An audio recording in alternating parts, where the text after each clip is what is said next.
नमस्कार मित्रों। जैसा कि आपको ज्ञात है कि पिछले दिनों मेरा एक उपन्यास असभ्यता का आक्रमण डायमंड बुक से प्रकाशित हुआ है।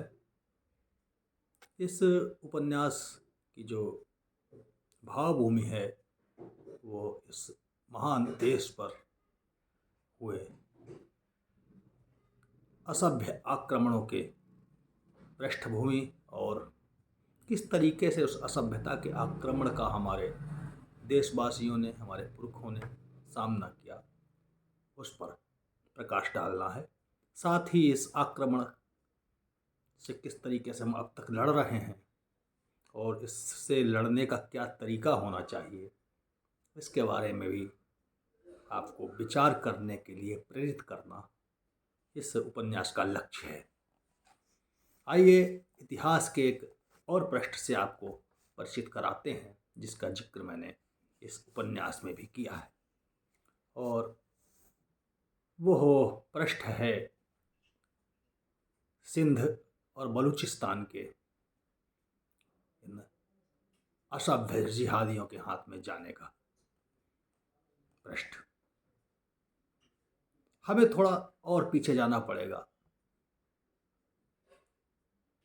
जब इस्लाम आया, यानी इस्लाम के उद्भव के कुछ ही वर्ष हुए थे, और उस कुछ ही वर्षों में इस्लाम मध्य एशिया से यूरोप तक फैल गया। लेकिन क्या कभी आपने सोचा है कि वे क्या कारण थे कि जो इस्लाम 50 वर्ष में यूरोप, अफ्रीका और पूरे मध्य एशिया में फैल गया था, वो कुरान में इस स्पष्ट आदेश के बाद भी कि जब तक पूरे हिंद पर कब्जा नहीं हो जाता, ग़ज़वा हिंद नहीं हो जाता, तब तक क़यामत का दिन नहीं आएगा, और जब तक क़यामत का दिन नहीं आएगा तब तक रूहों को कब्र के भीतर इंतज़ार करना है। और ये हर मुसलमान का फ़र्ज़ है कि वो उस क़यामत के दिन को लाने की पुरजोर कोशिश करे, सभी को मुसलमान बनाए, मुसलमान इस्लाम में आने की दावत दे। इसके बावजूद भी लगभग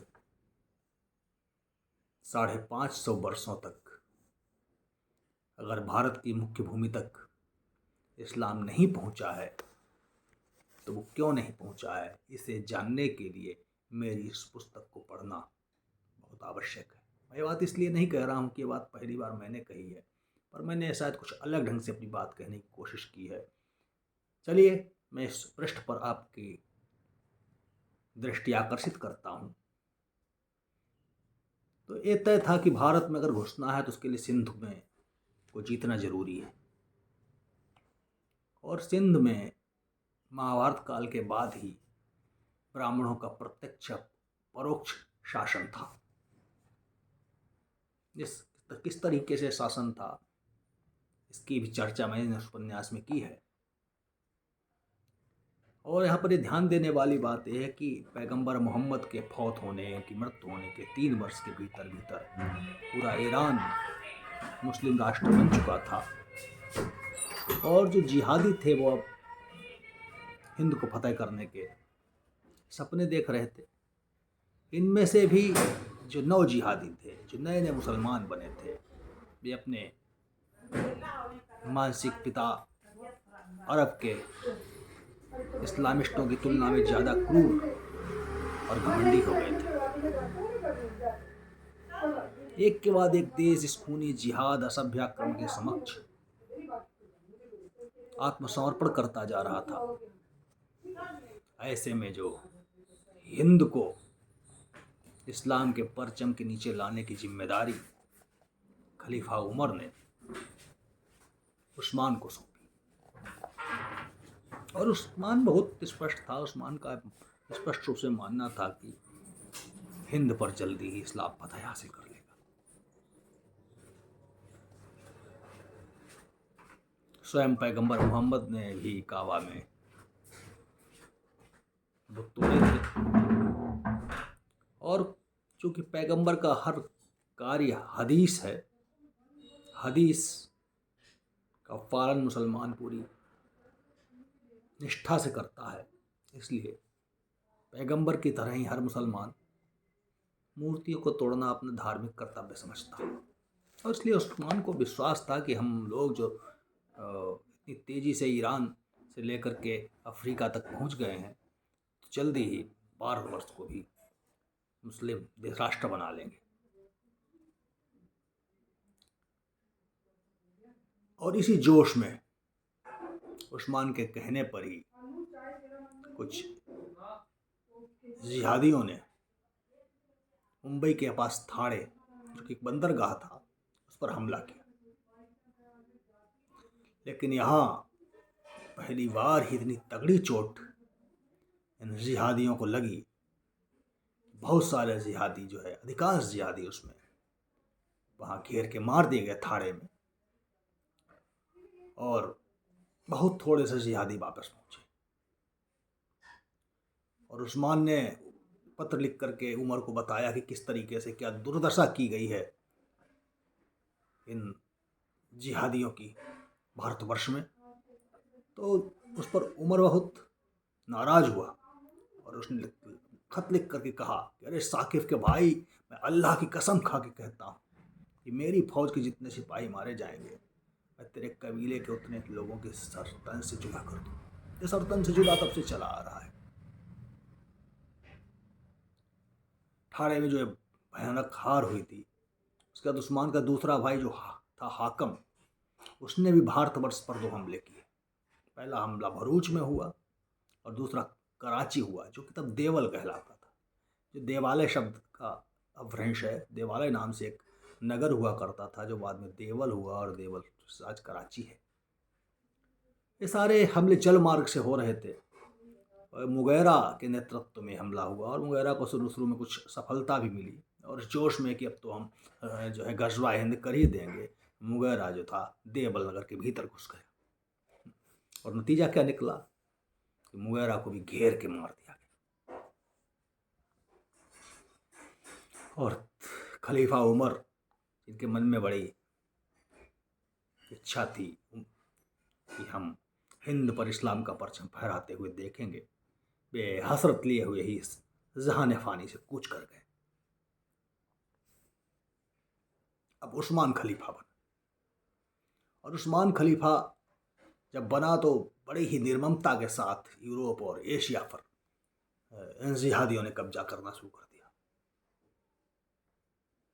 लेकिन भारतवर्ष पर हमला करने में उस्मान को डर लग रहा था, और जब बार बार समुद्री रास्ते से किए गए हमलों से सफलता नहीं मिली, तो उस्मान ने सोचा कि अब जो है ज़मीनी रास्ते से हमला किया जाए। और ज़मीनी रास्ते पर हमला करने के लिए सबसे निकट का क्षेत्र पड़ता था मकरान। मकरान एक वहाँ है जहाँ चाबहार पोर्ट है, और वहाँ से लगता था कि सबसे करीब का प्रदेश था बलूचिस्तान का, जो जहाँ से अरब के ये हमलावर अंदर आ सकते थे, वहाँ पर कर विचार किया गया। तो इस बार बड़ी योजना बना करके जो है उस्मान ने हमला करना तय किया, और बहुत सारे व्यापारी भेजे, जिनमें कई जासूस थे। उनमें एक जासूस का नाम था अब्दुल्ला और दूसरा का नाम था हाकिम। अब्दुल्ला और हाकिम ने भी जो है देवल और भड़ूच में जिहादियों के मारे जाने की दुर्दशा सुन रखी थी, किस तरीके से हिंदुस्तानियों ने, भारतीयों ने जो है इन जिहादियों को उनकी औकात दिखाई थी, जहन्नुम पहुंचाया था।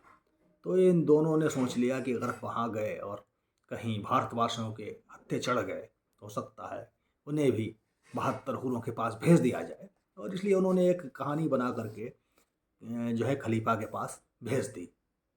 उन्होंने लिखा, एक पत्र लिखा, संदेशा भेजा कि अरे साहब, इस इलाके का पानी बहुत खारा है, यहाँ फल बहुत कम होते हैं, जो होते हैं वो कड़वे होते हैं, यहाँ जाट हैं, मेड़ लुहान हैं, जो 4 खजूरों के लिए किसी की हत्या कर देते हैं। कुल मिला करके उन्होंने ऐसा चित्र खींचा कि खलीफा, उनका था अगर बहुत बड़ी फौज भेजी जाएगी तो उसे कुछ खाने को नहीं मिलेगा, भूखों मर जाएगी, और छोटी फौज को ये जो है लुटेरे घेर के मार डालेंगे। तो यानी जब वो विवरण मिला उस्मान को, तो उसने फिर भारतवर्ष पर हमला करने का इरादा ही त्याग दिया और एक फरमान ही जारी कर दिया कि कोई भी अब भारत पर हमला नहीं करेगा। और फिर थोड़े दिनों बाद उस्मान भी अपने अंजाम को पहुँचे और वो भी हिंद पर परचम फहराने का, इस्लामिक परचम फहराने का मंसूबा लिए लिए ही दुनिया से चले गए। अब उस्मान के बाद हजरत अली, जिन्हें कि अली इब्न अबी तालिब नाम था, वो खलीफा बने। जैसा पैगंबर मोहम्मद के दामाद भी थे। और अली ने अपना एक सिपह सालार, जिसका कि नाम हरासू था, हरास इब्न मरल अल आब्दी, हरासू के नाम से जो मशहूर हुआ, उसे अब सिंध पर और हिंद को जीतने की जिम्मेदारी सौंपी। तो 662 ईस्वी में हरासू ने एक भयंकर हमला किया और ये हमला इतना विकट था कि जो सीमावर्ती इलाका था वहाँ लगभग 1000 के करीब लोगों को का सिर एक दिन में तन से जुदा कर दिया गया। पहली बार भारतवर्ष की धरती पर ऐसा बर्बरता का, क्रूरता का नंगा नाच हुआ था। और अनायास हुए इस हमले को से बहुत हिम्मत बढ़ गई हरासू की। और अब वो आगे बढ़ करके आगे आए। जो इलाका कीकन कहलाता था, कीकन एक पहाड़ी राज्य था जो सिंध के अंतर्गत ही आता था, लेकिन स्वायत्त था और इसमें जाटों का बाहुल्य था। और कीकन के जाट लड़ाकों के पास आधुनिक हथियार नहीं थे, लेकिन उनका जोश किसी भी हथियार की ताकत से बड़ा था। जाटों का इतिहास रहा है कि उन्होंने कभी किसी की अधीनता स्वीकार नहीं की। इतिहास के पृष्ठों में इस कीकन के युद्ध को उचित स्थान नहीं मिला, लेकिन एक ऐसा युद्ध था जिसने एक बहुत बड़ी फौज अरबों की, जो कि हथियार और युद्ध के प्रशिक्षण की दृष्टि से बहुत आगे थी, उसकी तुलना में जाटों की, कीकन के राज्य की फौज बहुत छोटी थी, पहाड़ी राज्य था, उससे मुकाबला किया। और एक सरदार हुआ करता था इन जिहादियों का, उसका नाम था अब्दुल्ला बिन सावरिया, जो कि उनकी घुड़सवार सेना का सवार था। उसे इस तरीके से, इतनी बुरी तरीके से कुचल करके रख दिया कि सारे के सारे जिहादी मारे गए। अरब फौज को भागने का रास्ता नहीं मिला और जो हरासू या हरास, जो कि इस पूरे हमले का नेतृत्व कर रहा था, वो भी इस लड़ाई में मारा गया। और जो थोड़े से जिहादी बच गए, उन्होंने जा करके खलीफा को अली के सामने जो चित्र खींचा, किस तरीके से भारतवर्ष में उनकी दुर्गत की गई है, उसके बाद अली ने भी ये फरमान जारी कर दिया कि अब कोई हिंद पर हमला ना किया जाए। लेकिन मन ही मन खलीफा के मन में सिंध और कीकन को जीतने का जो है विचार था, कब्जा होना चाहिए। पर उनकी हसरत उनसे पहले वाले 4 खलीफाओं की तरह ही मन में ही रह गई और वो भी इस जहान फानी से कूच कर गए। अली के बाद जो नए खलीफा आए, उन्होंने अगले 20 वर्ष में कीकन पर 6 बड़े हमले किए और इन 6 में से 5 हमलों को बड़ी आसानी से कीकन के हमारे जाटी योद्धाओं ने विफल कर दिया। लेकिन जो 6ठा हमला हुआ, उसने तो इतिहास ही लिख दिया।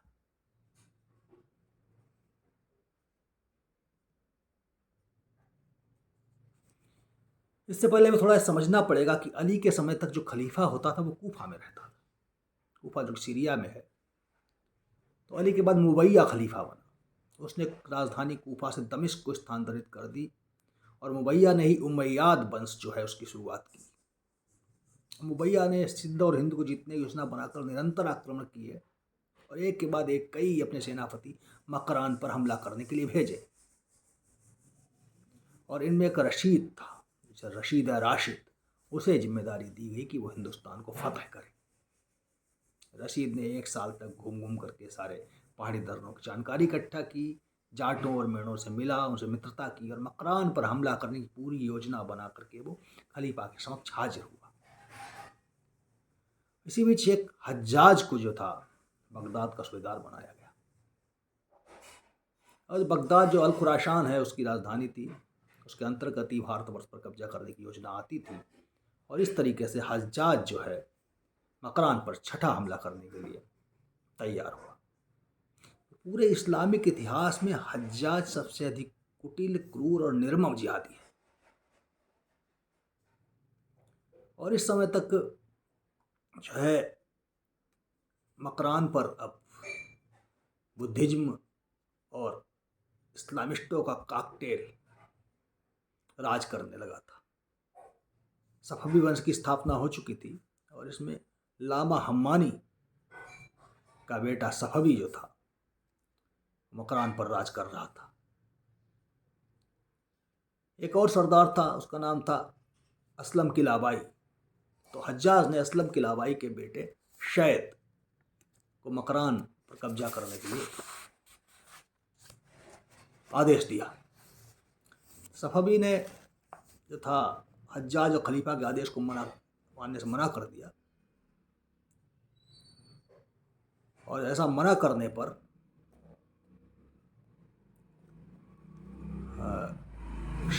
जो है सैद जो कि मकरान के दरबार में हाजिर था, आया था, तो सैद ने भरे दरबार में ही सफवी का सिर धड़ से अलग कर दिया। सिर काट करके ना सिर्फ काटा बल्कि उसे तोहफे के रूप में हज्जाज को पास भेज दिया। मकरान जो कि बलूचिस्तान में है, अब ये भारतवर्ष का हिस्सा था और अब यहाँ जिहाद का नंगा नाच हो रहा था। बेकसूर लोग मारे जा रहे थे।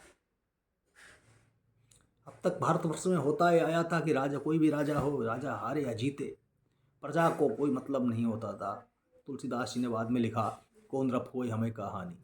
तो ये कही मानसिकता थी और कभी भारतवर्ष में ऐसा नहीं हुआ था कि एक राजा के पराजय जो है दूसरे उसकी प्रजा को भुगतनी पड़े। लेकिन इस्लामिस्टों के शब्दकोश में प्रजा और राजा में भेद नहीं था। सफवी का कत्ल हुआ तो फिर निरपराध मासूम जनता की हत्या होने लगी। सफवी मुसलमान था, लेकिन उसके समय में जिहादियों को अपना नंगा नाच दिखाने का अवसर नहीं मिला था और बहुत कम लोग ही तो मुसलमान बने थे। मकरान की जो जनता थी वो हिंदू और बौद्ध धर्म को मानने वालों की थी। जब शायद ने मकरान पे कब्जा कर लिया तो उसने एक ही विकल्प दिया वहाँ के निवासियों को कि या तो वो इस्लाम को स्वीकार करें या मरने के लिए तैयार हो जाए। पूरे के पूरे नगर कत्ल कर दिए गए और आम जनता को भी लूटा गया। सैद ने आम जनता से इतनी दौलत लूटी जो उससे पहले किसी भी इस्लामिक हमले में प्राप्त नहीं हुई थी। मकरान के किले पर सैद का कब्जा हो गया था और इस तरीके से भारत भूमि पर मकरान वो पहला शहर था जो कि अभी चाबहार के पास है, जो जिहादियों के हाथ में चला गया था। तो मित्रों, इतिहास का एक ऐसा पृष्ठ है जिसे हम सबको जानना चाहिए। ऐसे तमाम पृष्ठ असभ्यता के आक्रमण में संचित किए गए हैं। डायमंड पॉकेट बुक से प्रकाशित ये उपन्यास दरअसल उपन्यास नहीं, हमारे इतिहास के उन पन्नों की पड़ताल है जिन तक आम भारतवासी की पहुंच नहीं हुई है। मेरी कोशिश है कि इतिहास भी आप जानें और गर्व करें कि जब पूरा एशिया इन जिहादी ताकतों के आगे नतमस्तक हो गया था तब भी हमारे पुरखों ने समर्पण नहीं किया और उनकी उस लड़ाई को आज भी हम किसी न किसी रूप में जारी रखे हुए हैं। ना सिर्फ जारी रखे हुए हैं बल्कि हमने जीतना भी शुरू कर दिया है। हम इस जीत को एक मुकम्मल शक्ल देंगे, ऐसा मेरा विश्वास है। जय हिंद, जय भारत, वंदे मातरम।